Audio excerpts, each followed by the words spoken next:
Welcome to Penrose Learning, where we make understanding easy. You begin by confirming the lookup key and exact ranges on both tabs. This matters because VLOOKUP needs a stable key and fixed ranges.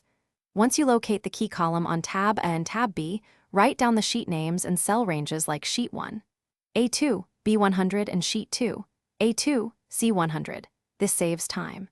Next, decide which column number to return from the second tab. Make sure both tabs have no stray headers inside your ranges. Clean those first so VLOOKUP can read consistently.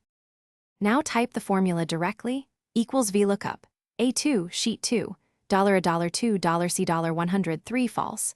You use A2 as the lookup key on your current sheet and sheet 2 range as the search table. The 3 returns the third column from that table.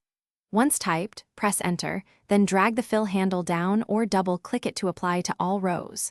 Lock the lookup range with $signs so it doesn't shift when copied. If you prefer exact matches, false is essential. Otherwise, unexpected nearest matches appear.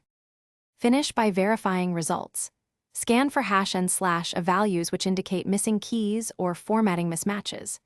If you see errors, make sure both columns share types and remove leading slash trailing spaces using trim or convert text numbers with value.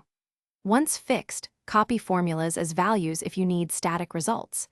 If you must look up a column to the left of the key or need more robust error handling, switch to index and match. And remember, consistent ranges and locked references prevent most formula breakage.